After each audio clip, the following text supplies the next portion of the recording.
Քննարկում ենք հարց համար 15-ը անկանխիկ եղանակով վճարումներից կենսաթոշակառուներին հետ վճար տրամադրելու կարգում փոփոխություններ կատարելու մասին հարցը զեկուցող աշխատանքի եւ սոցիալական հարցերի նախարար Արսեն Թորոսյան։ Համեցեք, պարոն Թորոսյան։ Շնորհակալություն, պարոն վարչապետ, ըստ էության այս նախագծի մասին մենք շատ ենք խոսել, սկսած ազգային ժողովում մեր ելույթների ժամանակ վերջացրած այլ հրապարակային առիթներով եւ հիմա առաջարկում ենք իրավական կարգավորումը ընդունել։ Հետվճարի ծրագրի գործողության ժամկետը առաջարկում ենք երկարաձգել եւս 1 տարով, մինչեւ 2026 թվականի դեկտեմբերի 31-ը, միաժամանակ շահառուներին հնարավորություն տալ անկանխիկ վճարումների ստանալ ավելի մեծ չափով հետվճար։ Այս նպատակով առաջարկում է հետվճարի հաշվարկման համար 2026 թվականի հունվարի 1-ից հետո կատարված անկանխիկ վճարումների նկատմամբ կիրառվող 12%-ը ավելացնել եւ սահմանել 20%, իսկ հետվճարի առավելագույն չափը 6000 դրամից դարձնել 10000 դրամ։ Ուզում եմ որոշակի վերջի վիճակագրություն ներկայացնել, պարոն վարչապետ, ձեր թույլտվությամբ, ուրեմն միայն 2025 թվականի հոկտեմբեր ամսվա տվյալներով հետևյալ պատկերն ունենք։ Ծրագրի շահառուների թիվը 366432 է եւ աճը նախորդ ամսը համեմատ 3.6%, այսինքն մենք տեսնում ենք տենդենց աճի։ Անկանխիկ գործարքների հանրագումարը 14 միլիարդ 768 միլիոն դրամ եւ աճը 6.9%, մեկ շահառուի ստացած հետվճարի միջին չափը 4157 դրամ, աճը 2.8% եւ ստացված հետվճարի ծավալը 1 միլիարդ 523 միլիոն դրամ, աճը 6.5%, նորից եմ կրկնում, խոսքը հոկտեմբեր ամսվա մասին է։ Ուզում եմ նշել նաև, որ նոյեմբեր ամսվա ցուցակներով կենսաթոշակ եւ նպաստ ստացող շահառուների թիվը կազմել է 661811, որից 600126-ը իրենց կենսաթոշակը կամ նպաստը ստանում են անկանխիկ եղանակով եւ հետեւաբար այս 366000 այս ծրագրի շահառուների թիվը կազմում է անկանխիկ ստացողների 61%-ը։ Եվ մենք մեր քաղաքականություններով ըստ էության խթանում ենք, որ այդ թիվը աճի եւ մի ամփոփ թիվ ուզում եմ ներկայացնել ծրագրի մեկնարկի պահից մինչ օրս իրականացվել է կենսաթոշակային քարտերով 314 միլիարդ 194 միլիոն դրամի անկանխիկ գործարք եւ հետվճարի տեսքով շահառուներին հետ է վերադարձվել 30 միլիարդ դրամ։ Մինչ օրս ուրիշ թվեր էլ իհարկե կա ձեռքի տակ, օրինակ, որ միայն այս տարի մենք արդեն վերադարձել ենք 13.5 միլիարդ դրամ, չհաշված նոյեմբեր եւ դեկտեմբեր ամիսները, իսկ 2024 թվականին դա եղել է 16 միլիարդ դրամ, այսինքն աճը ակնհայտ է եւ մենք տեսնում ենք քաղաքացիների հետաքրքրվածությունը եւ նաեւ հաշվի առնելով մեր նախորդ նիստին ընդունած որոշումը, որով մենք ըստ էության ամեն ինչ դարձնում ենք անկանխիկ, նույնիսկ այս մեր 60000 քաղաքացիներին կվճարենք կենսաթոշակները եւ նպաստները անկանխիկ եղանակով, ես կարծում եմ, որ կրկին կունենանք թվերի ավելացում, ինչը ըստ էության կենսաթոշակների կամ նպաստների ավելացում է նշանակում, միջին ավելացումը հաշվի առնելով այս մեր թվերը 3500-4000 դրամի շրջանակներում կլինի, բայց յուրաքանչյուր ավելացող մասը, բայց յուրաքանչյուր քաղաքացի, ով ունի իրավունք օգտվելու այս ծրագրից, կարող է պոտենցիալ 10000 դրամ ունենալ ավելացում գումարային։ Շատ լավ, հարգելի գործընկերներ, ըստ էության մենք խոսում ենք կենսաթոշակի հերթական ավելացման մասին, բայց ինչպես նախկինում առիթ ունեցել եմ ասելու, մենք մեր որոշումների դիտանկյունները փոխում ենք, որովհետև մենք մեր որոշումները պետք է կայացնենք այնպես, որ նրանք լրացուցիչ եւ հարակից էֆեկտներ ունենան։ Այս մտածումները մեր մոտ սկսվել են դեռևս այն ժամանակ, երբ որ մենք 2019 թվականին բարձրացրեցինք 10%-ով ուսուցիչների աշխատավարձ։ Եվ մենք, երբ որ հետագայում ուզում ենք հասկանալ մեր կայացրած որոշման էֆեկտը, մենք տեսնում ենք, որ այդ կայացրած որոշումը ոչ մի էֆեկտ չունի բացարձակապես։ Ընդ որում, այնպես չի, որ ուսուցիչները, որոնց աշխատավարձը բարձրացել են, առանձնապես գոհ են, եւ ընդհակառակը ուսուցիչների շրջանում անարդարության զգացում կար, թե մեկը պրոֆեսիոնալ հմտությունները հաշվի չեն առնում եւ այլն, դրա համար մենք ներդրեցինք կամավորատեստավորման ծրագիրը, որը այսօր կարող ենք ասել, որ հաջողված ծրագիր է միանշանակորեն։ Այսօր Հայաստանի Հանրապետությունում 700,000 դրամ աշխատավարձ ստացող ուսուցիչ կա։ Այն ճանապարհով, որ մենք գնայինք, մենք երբեք այս ցուցանիշի չենք հասնի, երբեք։ Այսինքն կհասնեինք մի անորոշ շրջանում, երբ որ 700,000 դրամը կլիներ այդ նույն 150 կամ 200,000 դրամի գնողունակության։ Սա իհարկե կենսաթոշակների հետ կապ չունի, բայց մյուս կողմից, երբ որ կենսաթոշակների բարձրացման մասին ենք մտածում, մենք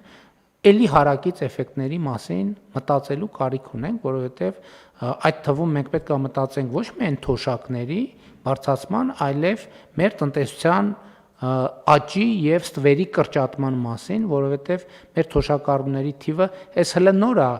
աշխատողների եւ թոշակառուների տեսակարար քշրում որոշակի ծանրության կենտրոնը աշխատողներինն է եւ ոչ թե թոշակառուներին է, բայց մենք պետք է հասկանանք որտեղից է թոշակը գեներացվում մարդկանց աշխատանքից եւ մարդկանց աշխատանքը պետք է նաև տեսանելի եւ ոչ ստվերային լինի եւ մենք այս ճանապարհով նաև թոշակառուներին մեր հարգելի հնարավորություն ենք տալիս, որպեսզի սա նաև մասնակցության ձև է, գիտեք, հանրային կյանքի։ Երբ որ կենսաթոշակառուն գիտի, որ ինքը կոնկրետ պետության զարգացման, ստվերի կրճատման գործում ունի դեր։ Այս քաղաքացիական զգացողությունը շատ կարևոր է եւ մենք երբեք դա չենք գնանշում։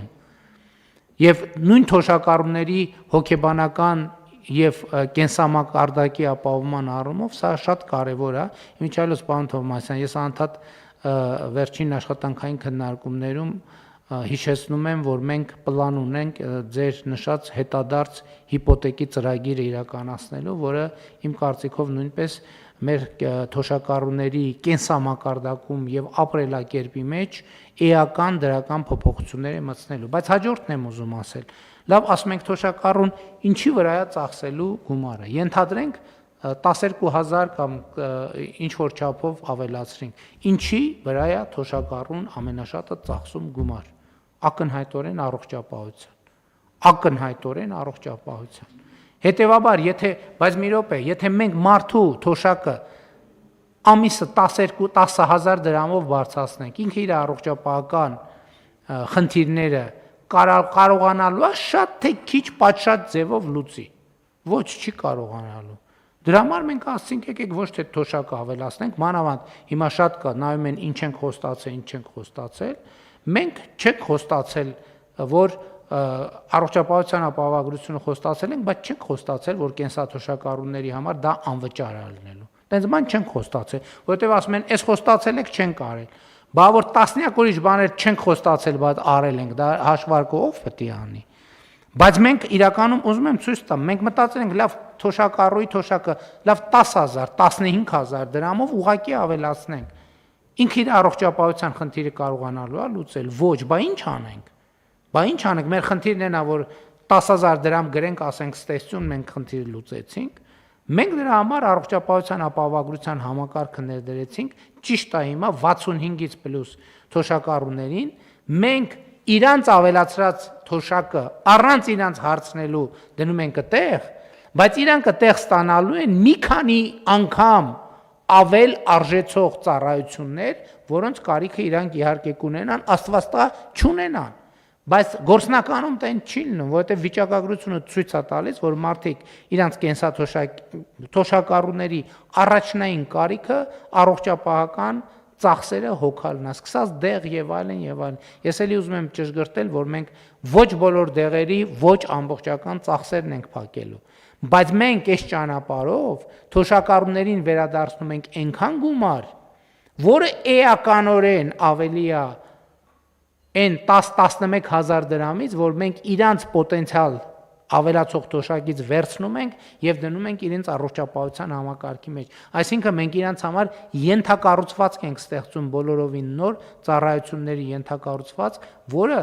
բոլորի համար, բայց թոշակառուների համար առանձնահատուկ կարևոր է այդ առողջապահության ապահովագրությունն է, որը մենք հաջորդ տարվանից այդ ծառայությունները կմատուցենք։ Ես նկատի ունեմ, մենք այս նրբությունները ավելի ակտիվ պետք է մեր հանրությանը ներկայացնենք, որպեսզի նրանք ճիշտ տեսնեն պատկերը։ Էլ չեմ ասում, որ ես նախկինում մի անգամ ասել եմ, երբ որ այդ ծրագիրը սկսեց աշխատել, առաջին ամիսներն էին։ Երբ որ մենք տեսնում էինք աճը, ես ասացի հարգելի գործընկերներ, ես կարծում եմ, որ մենք այն ավանդական ձևերով այլ թոշակ պետքա չբարձրացնենք։ Մենք պետքա գնանք այս ճանապարհով։ Իմիջիայլոց կները քան 300 միլիարդի առևտուր ասցիք, հա 314 միլիարդի վերադարձվել է 30 միլիարդ 300 միլիարդի առևտուր կատակ ենք անում 300 միլիարդ դրամի առևտուր թոշակառուների կողմից մենք կարող ենք աչքաչափով ասել սրա գոնե 40-50%-ը նախկինում ստվերային առևտուր ա եղել, որը հիմա դուրս ա եկել եւ նաեւ այդ ստվերից դուրս եկած առևտուրն է, որ այս տնտեսական ակտիվության ցուցանիշների եւ տնտեսական աճի վրա կոնկրետ արտահայտվում է եւ արտացոլվում է։ Էնպես որ մենք էլի այս դեպքում էլ եմ ասում, մեր ворթեգրած ռազմավարությունները սկզբունքորեն պետքա հետեւական իրականացնենք ժամանակը շատ ենք ծախսել դրա համար անկանխիկի առևտրի հետ վճարի մասին այս անգամ չեմ խոսում հաջորդիվ առիթ կունենանք դեռ համեցեք եթե կարևոր բան կա այսօր ասել Պարոն վարչապետ մենք արդեն շրջանառել ենք նախագիծը երևի 1-2 շաբաթ հետո ամենաուշը կառավարության նիստում այդ հարցը կհաստատենք եւ որպեսզի հունվարի 1-ից մեկնարկենք Հիմա դե որ ասցիք մի հատ էլ բարձաբանենք դա նշանակում է որ ցանկացած քաղաքացի երբ որ ինքը առևտրի համար վճարեց անկանխիկ այդ անկանխիկ վճարումների 2%-ը ինքը հետ վճարը ստանալու նույն քարտին ինքնաշխատ եղանակով էլ դիմում գրելու բանի անհրաժեշտություն հերթ կանգնել դիմում գրել նույնականացման քարտ անձնագիր ծննդը դա վերաբերվում է արկա քարտերին դա վերաբերվում է արկա քարտերին այո հայաստանյան քարտերին Շատ լավ, համեցեք բան։ Շնորհակալություն եւ հետեւաբար մեր դեպքում էլ 22% է դառնում միանգամից կենսաթոշակառուների համար, դա էլ ֆիքսենք։ Հա, այդ պահն էլ չենք արձանագրել, այսինքն կենսաթոշակառուները մի հատ էլ 2%-ը տեղից են ավելի ստանում։ Տեսնում եք։ Եվ պարոն վարչապետ, այդ ամեն ինչը հաշվի առնելով նաև որ դուք իրավացիորեն նշում եք, որ փաստացի հաղթանակ իրավիճակ կա ստեղծում քաղաքացին մասնակցում է իրից թոշակի գեներացմանը, նաև ստվերի կրճատմանը, բայց այնուամենայնիվ մենք մի քիչ վարչարարության խստացման անհրաժեշտություն ունենք հատկապես գյուղական համայնքներում առևտրի կետերում անկանխիկ առևտրի մասով ես խնդրում եմ որ մեր գործընկերները հատկապես պետեկամուտների կոմիտեի այս մասով մի քիչ աշխատանք կատարեն որտեղ բողոքները հիմնականում դրանից են ասում են մենք գնում ենք քարտով մեզ ասում են ապարատը չի աշխատում լույս չկա չգիտեմ եւ այդպես շարունակ թեև դա դրթում է այնուամենայնիվ որտեղ մենք թվերը տեսնում ենք աճի եւ շրջանառության աճի եւ մարդկանց աճի բայց մենք էլ մեր կողմից մի քիչ աջակցենք որ process-ները ավելի սահուն ընթանան այո բայց տեսեք էդ էլ հաջորդը այդ բողոքը այդ շատ լավ նշան է որովհետեւ նշանակում է որ քաղաքացի է հայտնվել